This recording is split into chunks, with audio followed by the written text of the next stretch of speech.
સારું કરી શકે એવું છે તો આ બેનની જગ્યાએ પુત્ર કેમ? અને બીજું પ્રકાશભાઈ કેમ સ્પષ્ટતા નહીં કરતા? ભણેલા ઘણા લર્નેડ LLB છે, કેમ સ્પષ્ટતા કરવી જોઈએ ને? આ કોંગ્રેસ વાળા ગપગોળા ફેલાવતા સ્પષ્ટતા કરવી જોઈએ કે ના કરવી જોઈએ? મને કહો. એ તો ગપગોળા છે, જો એ તમે કીધું એટલે તમે માનો છો કે ગપગોળા ફેલાવે છે. નહીં, તમે હું માનો. એક સેકન્ડ, મેં તો ઇન્વેસ્ટિગેશન કર્યું.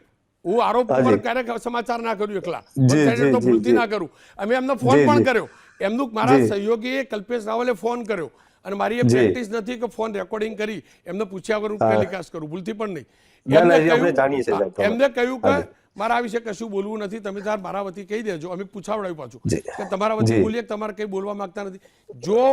જો આ બધી વાત હું પણ કર્યું છે, વાત ખોટી હોય તો એમને તમને નથી લાગતું એમનો કેમેરા આગળ આવીને જવાબ આપવો જોઈએ કે હકીકત છે શું?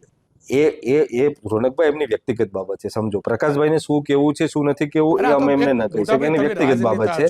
પ્રમુખ ઉપપ્રમુખ સાહેબ છો એટલે પૂછું છું. જી, પણ હું તમને ખોટી બદનામી ના થાય મને કહો, થતી હોય તો નહીં, એવું કઈ ન થાય, કારણ કે એવી કોઈ કામગીરી એમના દ્વારા કરવામાં નથી આવી, કે એવી કોઈ ઘટના જ નથી બની. મેં જૂના વિડીયો શોધ્યા, આ ભાઈ પ્રફુલભાઈ આવેલા હતા જે કાર્યક્રમમાં બોલ્યા એ શોધ્યા. એ ભાઈઓ ઉભા થઈને કહેવું જોઈએ કે સાહેબ હું નથી, મારા માતુશ્રી છે. અને વટથી કે હું તો ગર્વથી કહું, કોઈ સ્કૂલમાં જવું ને કે આ શાળાના શિક્ષક નારાયણભાઈ કાનજીભાઈ પટેલ, તો હું કહું મારા પિતાશ્રી છે હતા, હું તો એમનો દીકરો છું.